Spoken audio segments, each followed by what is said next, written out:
the Nurses Doing GAMSAT podcast, brought to you by Thankfully GAMSAT. We're here to teach you how to smash the GAMSAT, get into medicine, and become a flippin' great doctor. Hello and welcome to the Nurses Doing GAMSAT podcast. Super excited to be here. Welcome, Tom. How are you going today? Very good. Yeah, it's hot here on the Sunshine Coast. It has hit up into another level, and the humidity is nuts. Today, I went out just to pick up Ruby from gymnastics, and just going getting into the car, between the house and the car and the house and the gymnastics, you're sweating, and I can only imagine our friends in Melbourne who are very, very jealous right now.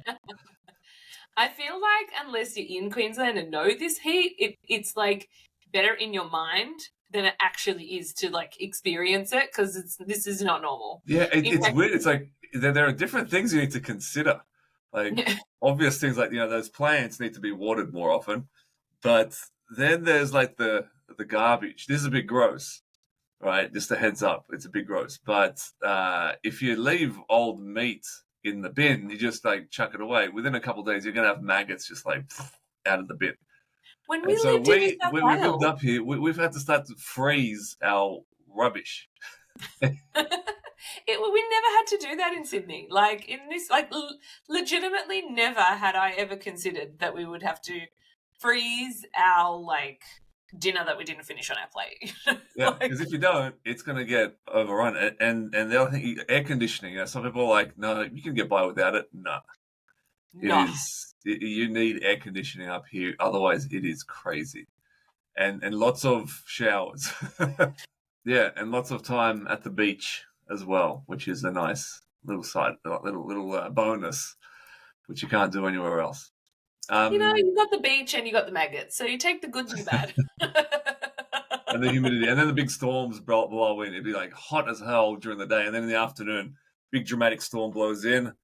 It's gone in 20 minutes, and then the humidity kicks in. It's like another country, really, from Sydney. It really is. I feel like if you're a Queenslander listening, you know exactly what. Yeah, you're like, yeah, that's life. But then if you're from Sydney or Melbourne or even South Australia or Tasmania, maybe Perth, it might be the same over there. I'm not sure, but definitely Darwin's probably completely. That's probably another country in itself. That's something the else. weather system. Yeah. Oh well, yes. There's all sorts of other components as well. But so we're here today to talk about your GPA. And so it's a really important topic. So let's dive in, and it makes up a big part of your application process. Now, the thing about the GPAs, it is a very complicated topic in the sense that there are so many nuances, and everyone's a bit different. So that's why we've dedicated a whole episode of this podcast to talking about your GPAs. And we're going to start off with the very basics of it, really basic. For example, what is a GPA? And then we're going to build it up and talk about some of the complicated things. And we'll also give you some free resources so that you can figure out your GPA, where it stands, and what you need to do with it. Right. The other thing to consider is that the medical schools. So there's a couple of thoughts beforehand, things to keep in mind before we jump into it. That the medical schools all have a different way of calculating the GPAs.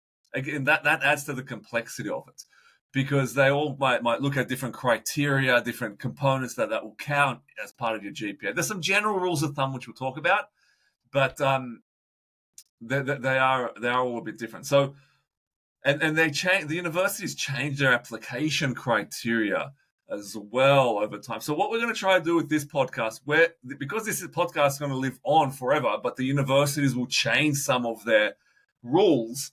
What we're going to do here is try and be as specific as we can to help you as much as we can. But also, we're going to send you to different resources on our website, which have the latest updated information. So this will still be relevant. This will still have all the principles and the things you need to know. But if you want kind of the detailed, updated kind of criteria, etc., you go to our website. Now, there'll be a link to that in the show notes. And in case we forget later, the link to the show notes is thankflipgamsat.com/ episode 6. That's the number 6. There's no spaces there. All right, so Can that'll I kind make a go note? into it. This episode is also not about applications. Yep. GPAs and applications are separate. And so we're going to deep dive into GPAs here. If you want an episode on applications, send us an email or reach out on socials or something like that. But this is GPA specific. Yeah, that's it. Because, your applications have far more to them than just your GPA and your GAMSAT score. This is where people get unstuck. There's far more to it than just that, and that'll be another episode altogether. But let's start with the basics. So what is the GPA? Well, it stands for your grade point average, and it's the score that you get from your university based on how you performed in your degree. All right, and your GPA is calculated on a 7-point scale, so it's out of 7. Now, there is also the WAM, the weighted average mark, I believe that's what it stands for, which is out of 4, which a couple of the universities do that. That's not what we're talking about, right? You need to convert your from your WAM to your GPA, but the GPA is out of 7.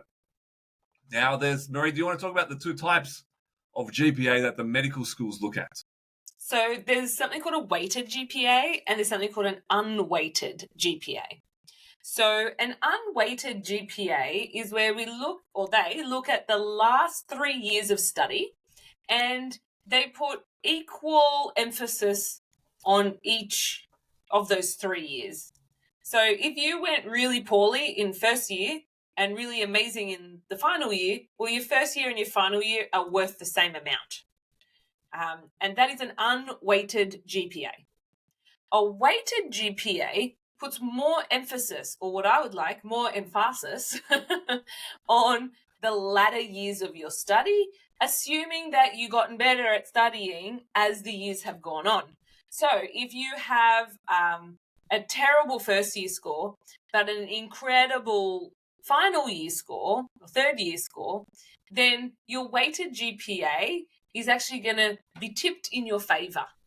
It's going to be, and the way I like to think about it, it's not the actual calculation, but I like to think about it like get your first year by 1, your second year by 2, times your third year by 3, put them all together and divide by 6. And It's like a very simplified, basic way, but it shows you the third year is worth more than the first year. So if you stuffed up first year, you don't have to worry as much. It still counts, but, third year is more important. Now, different universities take into consideration whether they want a weighted or an unweighted GPA.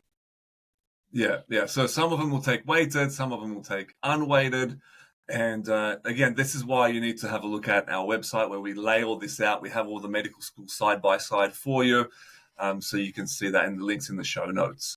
But what I wanted to say on this, now, if you're at any point, if you're like, how do I calculate my GPA? Because that's a big question that we get. It's like, how do I calculate it? Well, what we've got to be really clear about and is the difference between oftentimes your university will give you a GPA. That's the first thing to say, right? Oftentimes they'll give you that. They should give it to you probably after every semester, definitely after every year, so you can kind of keep track and see how you're going. But some people don't get that in their degree. The university doesn't just kind of cough that up and give it to you. So you need to calculate it. And so the question is, how do you calculate it? Well, you go to the GEMSAS website. Now, GEMSAT, again, there's a link to that in the show notes. That's GEMSAS, and that's the organization that handles the application process for the majority of the medical schools. Now, there are some that we call those the GEMSAS medical schools, and then you've got the non-GEMSAS ones. Now, the non-GEMSAS ones, that's like your University of Sydney, Flinders, Monash, University of Tasmania. And I think there's probably another one I'm forgetting. No, as of recording, that's all of them. Yeah, that's all of them. Okay, great. And so they might do it a little bit differently. So you need to go to them specifically. But what's really important is that the GPA your university gives you is different to the GPA these medical schools give you.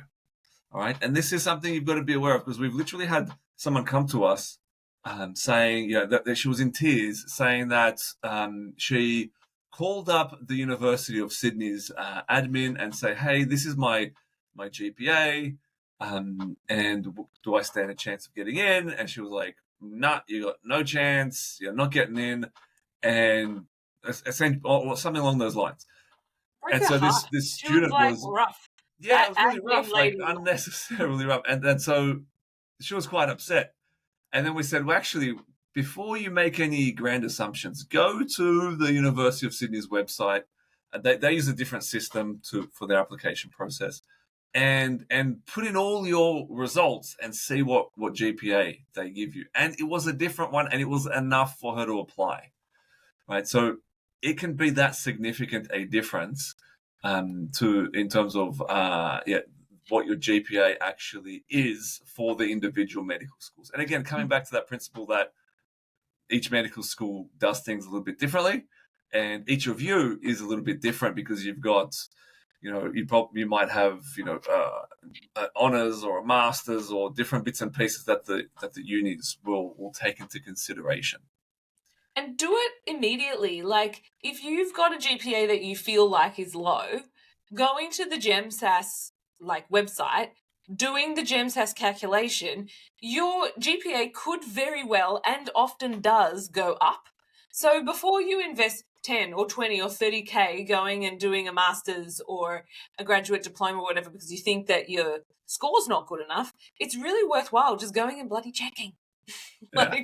Don't be scared to get that result, because once you have that information, then you can make a decision about what the next best forward is for you to increase your chances of getting into medicine. Yeah, excellent. And so once you have that, or when you do, we're going to look at what is the minimum GPA. So we often get the question, is my GPA good enough to apply? So Marie, do you want to talk about that? Oh, if I had $1 for every time someone asked me that, I would be a very wealthy woman.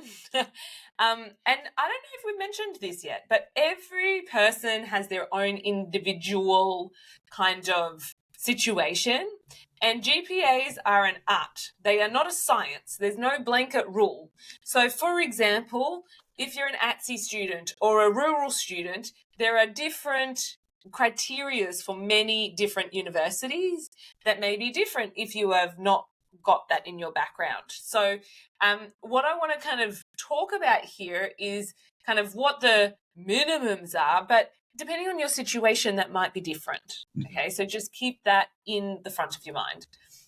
I like to think about kind of, there's the minimum and then there's what's competitive, because the minimum GPA doesn't necessarily mean if you meet that you're definitely going to get an interview offer.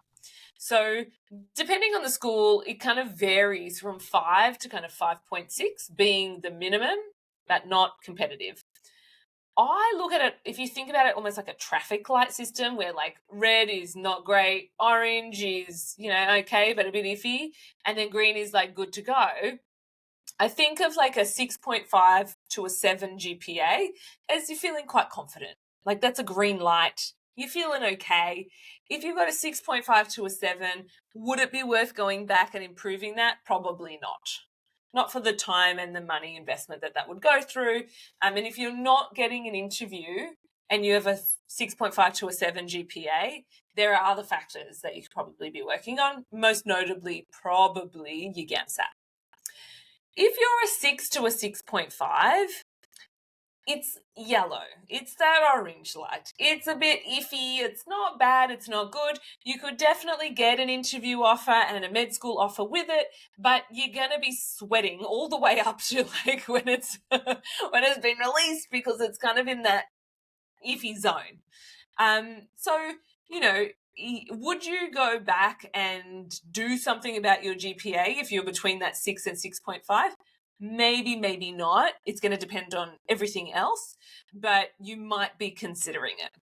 Now, if you're going below a 6, this is probably what's going to need work. I wouldn't be feeling super confident if my scores, if you had for example, a university that has a 5.6 cutoff as their GPA and you had a 5.8. It's not super competitive. So we'll probably look at somehow reworking that or investing the time to increase that. And look, if you're below 5.5 or below 5, major concern, red flag here, we're going to need to do something about it.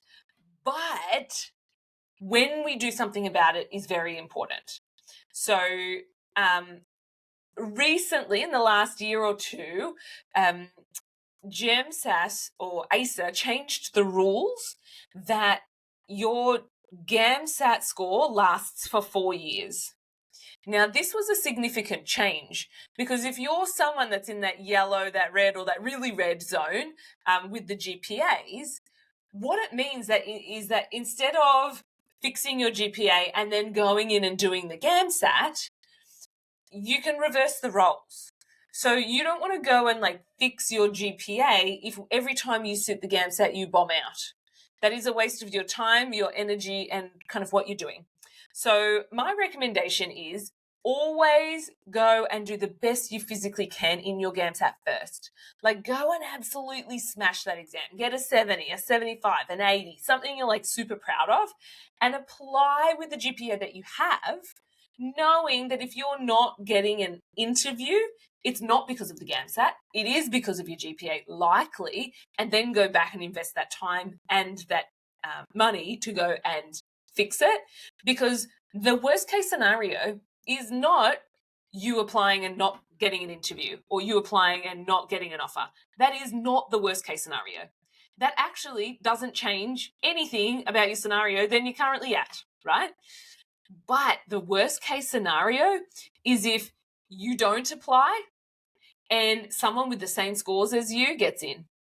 That is way worse. That sting, you can't unsting it. Right?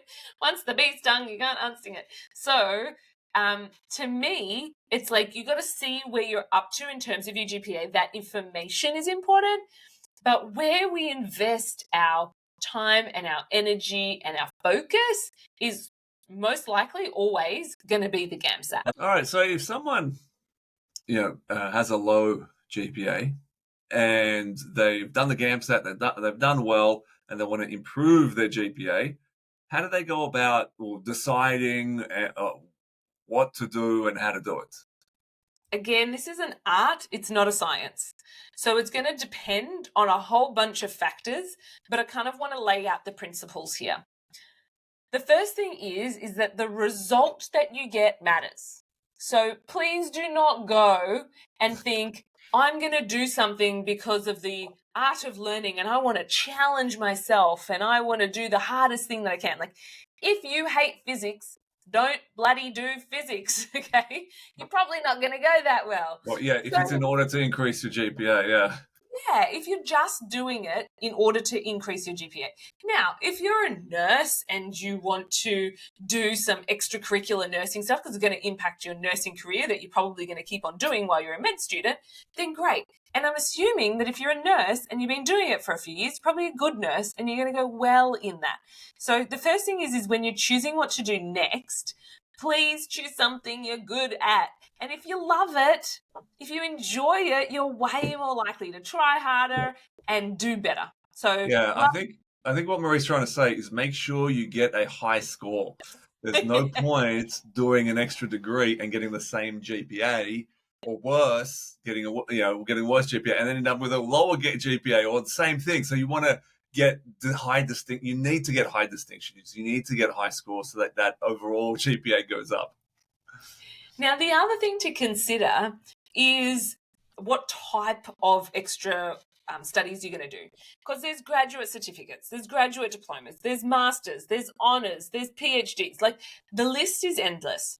And so something that most people don't consider is looking at their last 3 years of study, because the GPA is calculated on your last 3 years of study as a full-time equivalent load. So if you've done 3 years over 6 years, they're going to count your last 6 years, but it's the load that they're counting. You've got to look at, okay, what's really pulling down my score for my entire GPA? Because if you went horrendous in your first 2 years at uni, but you really smashed your third year, then you're probably going to need something that is the equivalent of 2 years to get rid of those first 2 years so that you've got your postgrad, and then the end of your undergrad. If you were terrible all the way through for whatever reason, there's no judgment. If you're terrible, like, stuff happens. How many times I've heard people say things like, oh, look, P's get degrees. I just didn't think about it. I didn't think it would ever come back to bite me in the ass. And now here we are. I would have tried more if I had realized like it was going to matter. Yeah. But I just didn't realize at the time. Like, get it. No judgment. That if the whole time you weren't trying, then we might need to do something that's a little bit more so that we can, might need to be 3 years.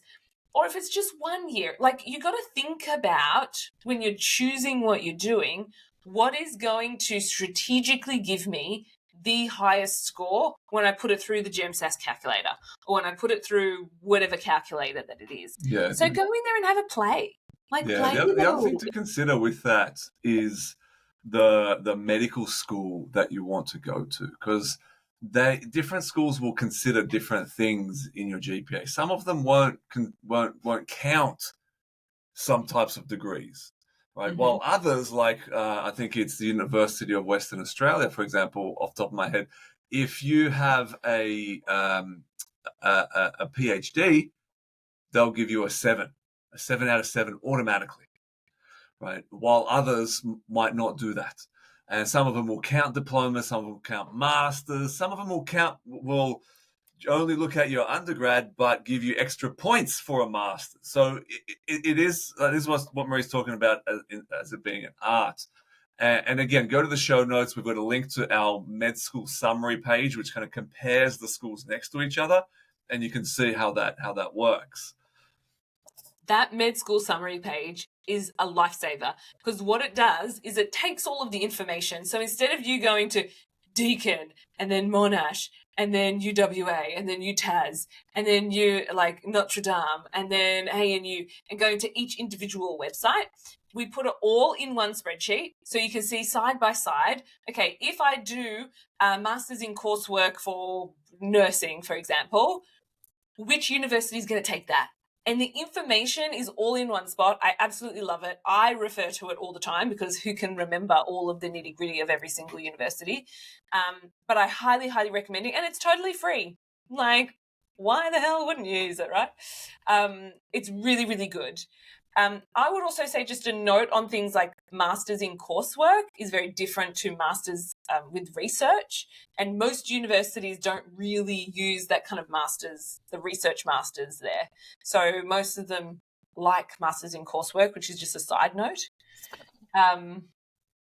It's a big topic where there's so many nuances. Yeah, and it is hard to separate it from the application process, what we're talking about, because it is very much kind of linked to it, because the application process is a whole other beast in itself. Trying to figure out, based on your scores, which preferences you should put first, second, and third in the GEMSAS applications, because it's not like you just fill in the boxes and the best thing happens. Like, you could have all the scores, put in the wrong preferences, and get no interviews. Right, even though you have the appropriate scores to get at least one interview somewhere, but you messed up the preferences. So we're trying to focus just on the GPAs here. But if you're watching this for the purposes of applications, we do have an actual program for that. We call it our Applications Bootcamp. And that's where we walk you through deciding which uni, how, what's important, what's not, how to get through all the nuances. And we go into great depth on that with worksheets and all sorts of things and classes and make sure that you maximize your chances of getting in. And if you want to find out a bit more about that, again, there'll be a link in the show notes. But just focusing on your GPA, we've kind of covered the basics or the important things here, with also the specifics and the complicated stuff. Now, moving forward, what we need to decide is, well, what are you going to do now? Right. So what do you reckon, Marie? We have touched on this a bit, but let's say that you're happy with your GPA. Obviously, it's time to go for GAMSAT. What if you're concerned about your GPA? The only way forward is through. I mean, no matter how confronting, if you love your GPA, fantastic. If you hate your GPA, okay, we've got to work with it.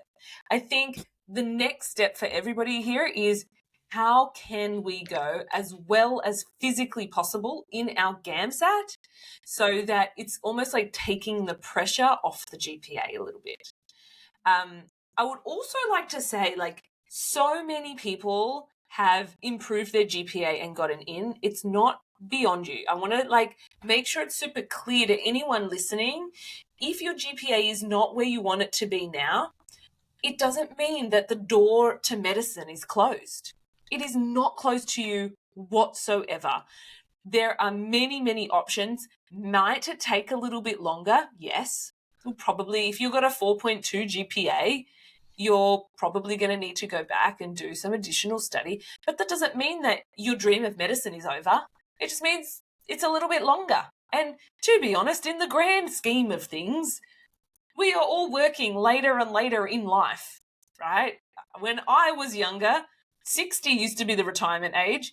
And then my dad's like 65, but now 70, 75 is not unusual. Your dad, Tom, he was working in medicine. He had a 70-year-old GP, and that was the daughter of the 90-year-old Doctors GP. don't retire.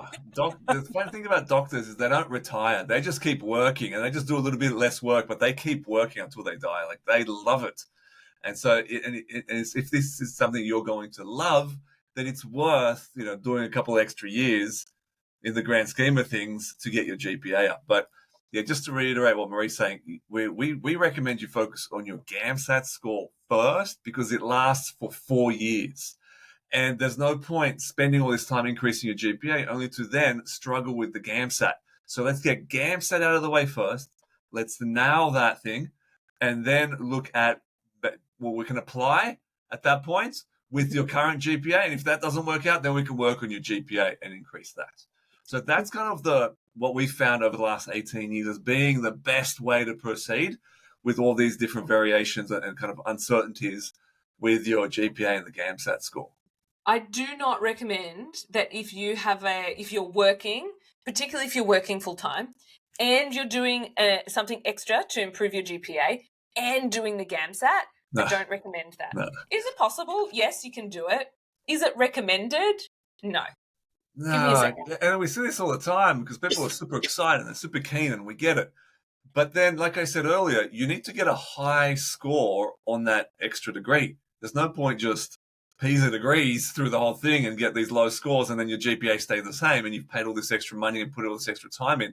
It's completely pointless, right? So we want to either do one or the other, right? Either GAMSAT or GPA. Especially if you're working full time, just the amount of energy that it takes to do all of that is really difficult to manage it all. Yeah, I do hear of students that are like, "Yeah, I'm going to do it all," and I'm like, "Great, but I pray for you." Right? Yeah, and they come to us and we're like, "All right, let's help you with this." Because when they do come to us, we don't just like kick them to the curb. We're like, "All right, let's figure this out. You've made these decisions. You're halfway in. Let's help you make this thing work." And I spoke to someone like that earlier this week, actually, doing a master's and working and doing GAMSAT. I'm like, all right, so here we are. What do we do with this? And we put together a plan on how to use her time effectively, as effectively as possible, and then also make sure she has the energy to get it done as well and to do it consistently for the next number of months. Most people lose it at the energy mark because it's like, I'm tired after work and I've got to study and then I've got my exams, and like it can be challenging. Like, I totally get it. Let's make some good, wise decisions. Like, for really, what I would be doing is sitting down, smashing out the GAMSAT. It's very possible to go very well in the GAMSAT and work full time. That is like, it's not cinch, but like it's very, very doable. A little bit more harder if you're kind of juggling 3 things. Yeah, that's it. All right, so you guys know what the GPA is. You know what the difference is between the weighted and unweighted. You know what the minimum GPA is, but also what a competitive one is. You know how to calculate your GPA. You know how to increase your GPA. You know how to move forward if your GPA isn't where you want it to be, and also if it is where you want it to be. And we've probably thrown a few other things in there as well along the way that I can't remember. But if there are any other questions on your GPA, head on over to the Facebook group by the same name as this podcast. So it's called Nurses Doing GAMSAT. That's where we can answer your questions if you have them on this topic or any of the other topics we cover in this podcast. Head on over there, but also to the show notes, got all the resources there. But so, Marie, is there anything else you want to add before we wrap up? Just that, like, you can do it. Wherever you are, whatever your GPA, whatever your GAMSAT score, it is not beyond you. You can absolutely change your life at any single point. You just got to make a decision and work your ass off to get there. Love it. Excellent. All right. Well, thank you, guys. Thank you, Marie. And we'll chat to you next time. Bye for now. Hey, I have a cool gift for you, just for listening to the Nurses Doing GAMSAT podcast. We do some of our best work in our Facebook group called, you guessed it, Nurses Doing GAMSAT. It's free to join, and every day we're sharing actionable guides, tips and tricks, and really just how to smash the exam and get into medicine. You can join today by searching Nurses Doing GAMSAT on Facebook. Thanks for listening to another episode, and I'll see you next time.